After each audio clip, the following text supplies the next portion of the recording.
Leo ngoja kuangalia hii hoja ambayo imeulizwa na mtu mmoja ambaye ameuliza kwa habari, je, ni kweli kila nafsi itaonja mauti? Tutaangalia kwa mujibu wa Biblia na Biblia inatuambia nini. Ukisoma kwenye kitabu cha Wakorintho wa kwanza sura 15 mstari wa 51, Biblia inasema, angalieni nawaambia nini siri, hatutalala sote, lakini sote tutabadilika kwa dakika moja, kufumba na kufumbua, wakati wa parapanda ya mwisho. Maana parapanda italia na wafu watafufuliwa, wasiwe na uharibifu, na sisi tutabadilika. Hapo anasema tutalala sote, maana yake hakutakufa wote. Unyakuo utawakuta wengine wakiwa hai, hivyo watakuwa hawajakionja kifo. Na vile vile katika maandiko hakuna mahali popote panaposema kuwa kila nafsi itaonja mauti. Msemo huu ni maarufu sana, lakini kiuhalisia haupo katika Biblia. Lakini kufa si hoja au kutokufa. Hoja ni je, tutakuwa wapi baada ya kifo, au siku ya unyakuo itatukutaje? Kama tukifa katika dhambi, basi tutaangamia milele katika lile ziwa la moto.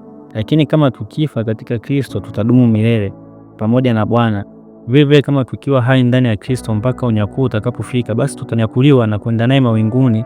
Lakini kama unyakuo ukitukuta huku tuko nje ya Kristo, basi tutabaki hapa katika dhiki kuu ya mpinga Kristo. Na unyakuo wa kanisa ni siku yoyote na wakati wote. Sasa swala la kila nafsi itaonja mauti, hiyo kwenye Biblia haijaandikwa. Kwa mfano, kama kuna nadharia zinazosema kwamba kila nafsi itaonja mauti, swali ambalo unaweza kujiuliza mimi na wewe, Henoko mtu wa 7 baada ya Adamu hakuonja mauti, alitwaliwa. Elia alitwaliwa, hakuonja mauti. Kwa maana yake hiyo nadharia kwamba kila nafsi itaonja mauti haipo kwenye Biblia. Lakini hoja sio kwamba kila nafsi itaonja mauti. Unyakuo utakapokuja utakukuta wapi?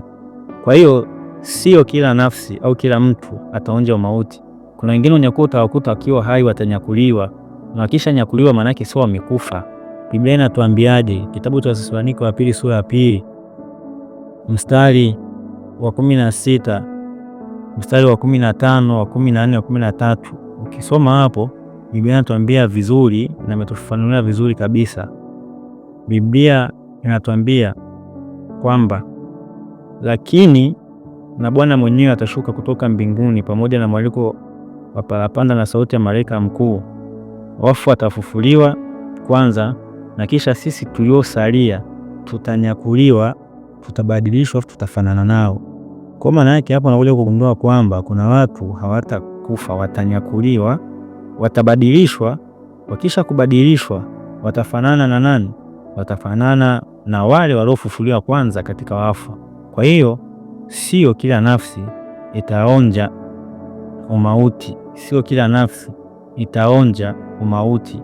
Wengine watabadilishwa, watanyakuliwa. Unyakuo utakapokuja utawakuta wakiwa hai, watatwaliwa katika mawingu, na wakisha twaliwa katika mawingu watabadilishwa na kuwa na miili mipya ambayo haina kuharibika. Ni kitabu cha Wathesalonike wa kwanza sura ya 4 mstari wa 16 mpaka 17. Kwa sababu Bwana mwenyewe atashuka kutoka mbinguni pamoja na mwaliko na sauti ya malaika mkuu na parapanda ya Mungu, nao waliokufa katika Kristo watafufuliwa kwanza.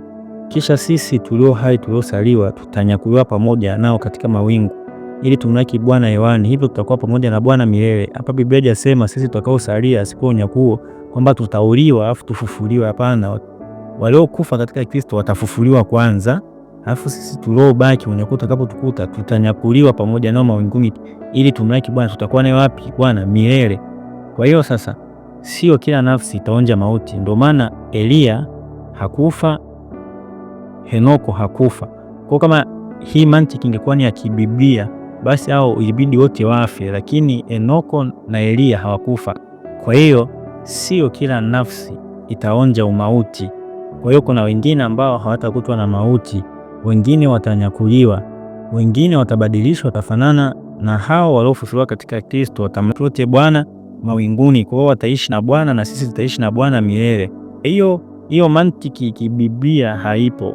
Ni mtazamo wa watu, labda ulijaribu kufikiria, lakini kibiblia hakuna sehemu Biblia inaposema kwamba kila nafsi itaonja mauti, labda kwa upande wa wenzetu. Lakini sisi kwetu kibiblia haituambiwi kila nafsi itaonja mauti, lakini Biblia inatuambia sisi tutakaosalia siku ya unyakuo ambao tuko ndani ya Kristo tutanyakuliwa mawinguni tutamlaki Bwana milele. Kwa hiyo wale waliokufa katika Kristo watafufuliwa. Ndio maana Biblia inasema sisi kuishi kwetu ni Kristo, kufa ni faida. Kwa hiyo atakaye kufa katika Kristo na atakaye baki katika Kristo wote watanyakuliwa. Waliokufa katika Kristo kwanza watafufuliwa, kisha sisi tuliosalia tutanyakuliwa. Hapo haijasema tutakufa, tutanyakuliwa katika mawingu, tutakwenda kumlaki Bwana. Huko maana tutabadilishwa, hatutoenda na miili hii, tutatoa miili mipya isio haribika, kutavaa kuto kuharibika. Kwa hiyo kwa muktadha wa swali hilo nililoulizwa na liloulizwa mwenzetu, hakuna muktadha au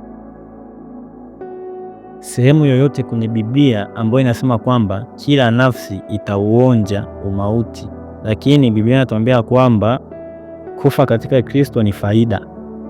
Kuishi kwetu sisi ni Kristo, kufa ni faida. Kwa hiyo watakao kufa katika Kristo parapanda atakapokuwa watafufuliwa, watabadilishwa, watapewa miili mipya, watanyakuliwa mawinguni, na sisi tuliosalia katika Kristo tutanyakuliwa mawinguni pamoja nao, tutamlaki Bwana milele. Shalom. Mungu wa mbingu na nchi awabariki.